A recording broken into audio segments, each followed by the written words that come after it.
बोल मेरे श्री गुरु महाराज की जय। बोल सांचे दरबार की जय। आओ प्यारे भक्त जनों, जो कि मेरे मालिक की भक्त जन हैं, उनको फिर एक श्रवण गंगा का पाठ करवाएं और उसमें डुबकी लगवाएं।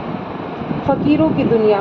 फ़कीर का अर्थ कंगाल नहीं है। सर्वसाधारण भाषा में निर्धनता तथा गरीबी को फ़कीर कहा जाता है। वास्तव में यह सांसारिक भाषा है। संसार के इच्छुक फ़कीरी भेष पहनकर दुनिया को ठगते हैं, अर्थात जिज्ञासुओं को भेष दिखाकर उनका धन लूटते हैं।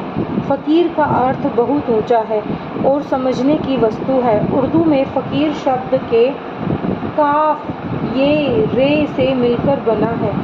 फे से तात्पर्य फाका है, अर्थात तिक्षा, भूख प्यास को सहना और हर दशा में मस्त रहना। काफ से तात्पर्य कनात है, जिसके अर्थ संसार से पृथक रहना। जैसे छाछ में मक्खन तैरता है, गुरु ग्रंथ में यह वाक आया है। जैसे रैन परोना उठ चल सी प्रभात, क्या तू रत्ता गृहस्थ स्यों सब फूलों की बागात। जिसके घर कोई यात्री अतिथि बनकर रहते हुए भी अपने घर जाने के लिए व्याकुल रहता है, ऐसे ही फ़कीर संसार में रहते हैं। ये से तात्पर्य यादे इलाही है, अपने भगवान की याद स्मरण ध्यान में रहना। इस पर श्री गुरु गोविंद गुरु ग्रंथ साहिब में यह वाक आया है। उठत बैठत सोवत नामू कहूँ, नानक जन कै सदकाम। रे से तात्पर्य राजी बर रजा रहना, अर्थात अपने स्वामी की मौज में लीन रहना। जैसे पतिव्रता स्त्री एक पति के ध्यान और उसी के रूप में मग्न रहती है, बिना पति की मौज के उसे कुछ अच्छा नहीं लगता और बिकारी मन उसे धोखा नहीं देता, वह पति के भेद में अभेद हो जाती है। संसार वालों ने फ़कीर को कंगाल जान लिया और अपने को दाता समझकर फ़कीरों से दूर रहने लगे। तभी तो संसारी लोग फ़कीरों की सेवा करते हुए भी उस कृपा से वंचित रहते हैं। वह अपने को बुद्धिमान और दाता जानकर उन महापुरुषों को भिखारी समझकर वास्तविकता से काफ़ी दूर हो जाते हैं। महापुरुष प्रभु के प्यारे तो न जाने किस प्रकार अपने स्थान को छोड़कर थोड़ी देर के लिए संसार में उतरे और संसारी लोग यह समझ बैठे कि यह भी हमारे समान संसार के इच्छुक हैं। अनजान मूर्ख अनपढ़ बालक यह जान बैठता है कि अध्यापक भी मेरे समान क ख ग पढ़ता है। वास्तव में इसे यह पता नहीं कि उसने तो यह अज्ञानता केवल मेरे ही लिए धारण की है। अज्ञान में रहकर भी उसका ज्ञान नष्ट नहीं हुआ। ABC कहते हुए भी उसके प्रोफेसर की डिग्री कम नहीं हुई। कबीर जी का वाक है, कबीर हम वासी वहाँ देश के, जहाँ जाति वर्ण कुल नाही, शब्द मिलावा होत है देह मिलावा नाही। फ़कीर का देश अर्थात निवास सतलोक में है, उसको केवल योगी जानते हैं। सर्वसाधारण इसको समझ ही नहीं सकते। उनकी दशा तो अंधे को शीशा दिखाने के समान है। कबीर जी कहते हैं कि फ़कीर की जाति वर्ण और कुल यह तीनों समाप्त हो चुके हैं। यह वस्तुएं केवल दिखावा हैं, देखने में कोई अंतर नहीं। जैसे सिनेमा हॉल में पिता की गोद में बैठा हुआ बालक खेल देखता है, पिता की भी दो आँखें हैं और पुत्र की भी, परंतु पिता कुछ समझता है और पुत्र कुछ समझता है। पुत्र जड़ को चेतन और पिता जड़ को चेतन की प्रेरणा समझता है। सो इस पथ में फ़कीर को मिलने वाले शब्द द्वारा मिला करते हैं, वहाँ इस देह द्वारा नहीं मिला जाता। भगवान कृष्ण अर्जुन के पास बैठे हुए गीता के 11वें अध्याय में कहते हैं कि हे अर्जुन, तू इन नेत्रों से मेरा स्वरूप नहीं देख सकता, इसलिए मैं तुझे दिव्य नेत्र देता हूँ जिससे तू मुझे देख सकेगा। कबीर जी ने कहा है, कबीर गंग जमन के अंतरे सहज सुन के घाट, तहाँ कबीर मठ किया खोजत मुनि जन बाट। अर्थात महापुरुष परम संत कबीर जी स्वयं ही प्रश्न करते हैं कि मेरा मठ अर्थात मेरा रहने का स्थान कौन सा है। फिर स्वयं ही उसका उत्तर देते हुए कहते हैं कि वह तो गंगा और यमुना के अंतर है। भला संसारी व्यक्ति इसे क्या समझेगा।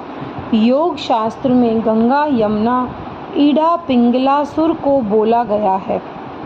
सहज सुन के घाट ईड़ा पिंगला दाई बाई नासिका है, जिससे श्वास चलता है। कभी बायां सुर चला कभी दायां सुर चला। इनके अंतर मार्ग से योगी नीचे के संसार से ऊपर जाता है। जब सहज योग प्राणायाम अजपा जाप करके योगी ऊपर उठता है तो सहस्त्र दल कमल से, जो दोनों भावों के मध्य स्थान है, जहाँ सर्वसाधारण लोग तिलक लगाते हैं, जहाँ से आगे त्रिकुटी द्वार से होता हुआ आगे शून्य मंडल में सहज से बैठता है, यह ऐसा निर्मल घाट स्थान है जिसको अक्षरों में वर्णन करना गूंगे को गुड़ खिलाकर उसका स्वाद पूछने के समान है। यदि कोई कहे कि यह तो हड्डी मांस का शरीर है जिसमें मनुष्य की खोपड़ी भी सम्मिलित है, भला इसमें क्या रखा है, सो उन व्यक्तियों को जान लेना चाहिए कि घट आकाश की महाकाश है और मठ आकाश ही महाकाश है। जैसे बीज में वृक्ष और वृक्ष में बीज है, सो कबीर जी कहते हैं कि जहाँ मैंने मठ किया है, मुनिजन तो उसकी बाट जोते हैं, अर्थात मार्ग की खोज में हैं। मन जीतने का प्रयत्न करते हुए मुनि हो जाते हैं। मन के मनन को ही जीव कहते हैं। मन के संसार से छुटकारा पाकर भी देह अध्यास से आगे नहीं जाया जा सकता।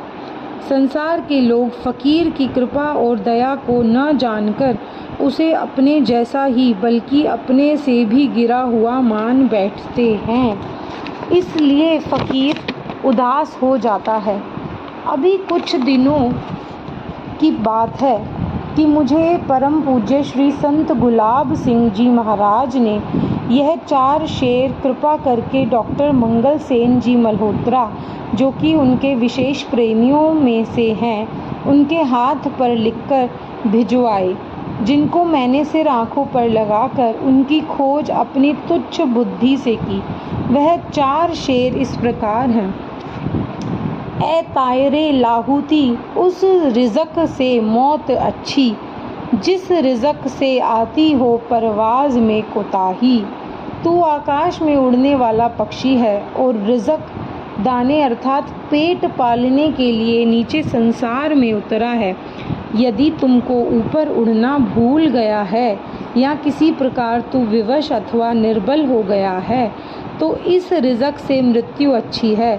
उस रोज़ी पर धिक्कार होगा। कहाँ फ़कीर और कहाँ संसार से मित्रता। तेरी प्रारब्ध उस ईश्वर के पास है। तू दाता है, मांगत नहीं। संसार तुझे मांगत न मान बैठे। आकाश में उड़ने वाला होकर नीचे बैठना तुम्हारे लिए लज्जा की बात है। दूसरा शेर इस प्रकार है। परिंदों की दुनिया में दरवेश है कि शाई बनाता नहीं आशियाना। तू दरवेश है, अपने आप को समझ। जैसे पक्षियों में बाज है, बाज घोंसला नहीं बनाता। फ़कीर को घर बनाना मानो फ़कीरों को कलंकित करने के समान है।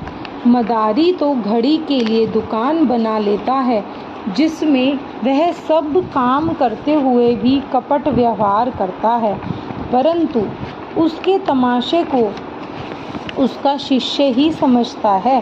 सर्वसाधारण तो उसके खेल में भूलकर वाह वाह करते हैं। तीसरा शेर यह है। मस्किन तेरा नहीं है गुंबद केसरी पर, तू शाही है बसेरा कर पहाड़ों की चट्टानों पर। ए मित्र पक्षी, तेरा घर राजाओं का गुंबद नहीं है। अपने धाम को छोड़कर राजाओं से मित्रता करने के लिए तू किसी का भला करने के लिए इस गुंबद में उतरा होगा और फंसने का डर भूल गया। तू बाज है, चलो पहाड़ों की चोटियों पर बसेरा करो, अर्थात ऊपर स्थान 10वें द्वार अपने स्वामी के घर चलो, जहाँ तुम्हारी बादशाही है। इस पर एक गाथा है। किसी राजा के घर उसके गुरु आए, जो बिल्कुल त्यागी थे और दिव्य दृष्टि से युक्त थे। उनके साथ बाल्यावस्था का एक शिष्य भी था। कुछ दिन राजा के पास ठहरने से राजकुमार की मित्रता उस चेले से हो गई। थोड़े दिनों के पश्चात गुरु जी राजा से विदा हुए तो राजकुमार उस छोटे महात्मा के बिना न रह सका। तब राजा की बहुत अनुनय विनय सुनकर गुरु जी ने कुछ दिनों के लिए अपने योग्य शिष्य को वहाँ रहने के लिए आज्ञा दे दी। साथ ही अपनी कृपा दृष्टि से उसे समझा दिया कि पुत्र तू मुर्गाबी पक्षी बनकर रहना। जब वह जल में रहकर भी जल से निर्लेप रहती है।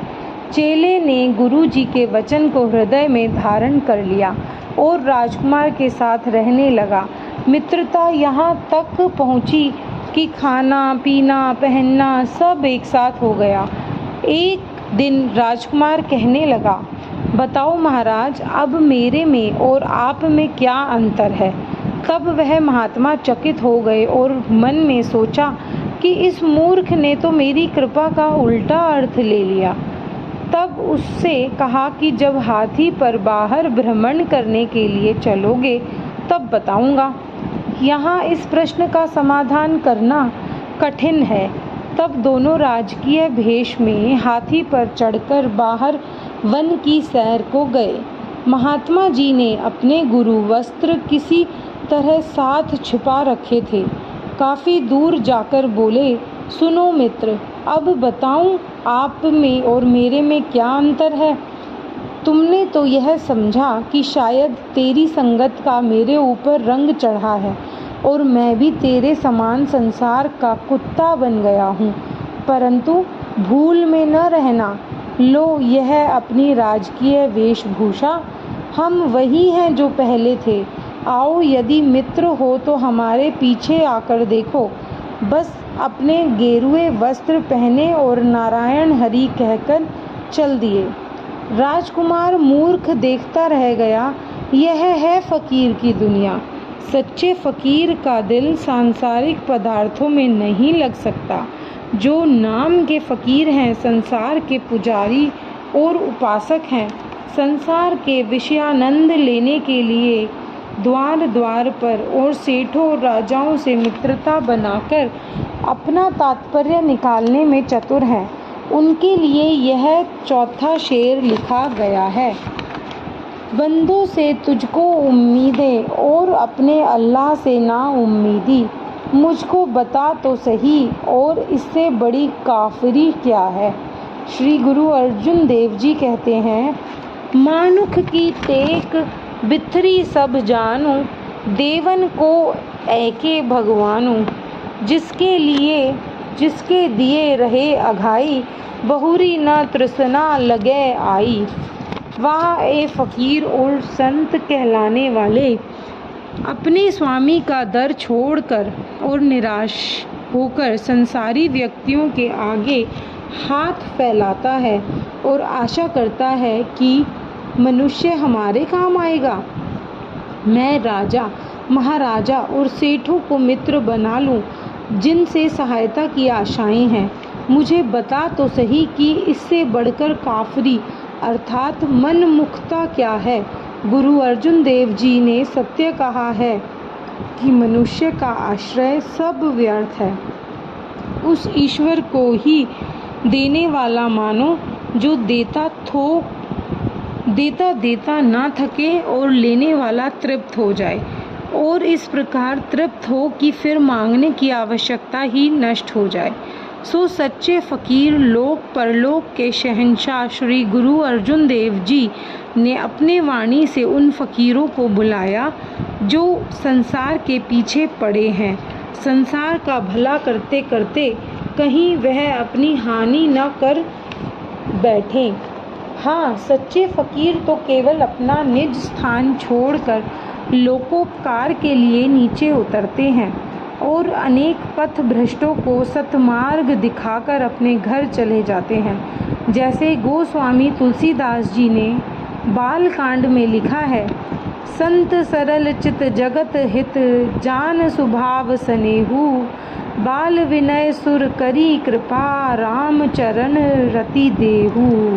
वास्तव में सच्चे साधु संत फकीर का चित्त जगत के लिए सरल होता है। वह स्नेह और प्यार के स्वभाव से पराया हित करते हैं। मुझ बाल की विनय सुनकर प्रभु राम के चरणों का प्रेम देते हैं। एक अन्य स्थान पर श्री रामायण में लिखा है कि संत विटप सरिता गिरधरनी, पर हित हेतु सभन की करनी। संत वृक्ष नदी पर्वत और धरती इन सब की करनी अर्थात पराये हित के लिए होती है। जिस स्थान पर यह हो सदा दूसरे के हित का ही ध्यान रखकर अपना आप देते हैं।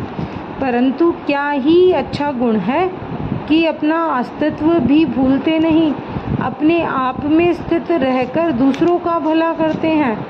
यह है फ़कीरों की दुनिया, जो अपनी मौज से उस संसार से इस संसार में आते हैं और अपना कार्य करके ही सहज में अपने घर लौट जाते हैं। बोलो जय सच्चिदानंद जी।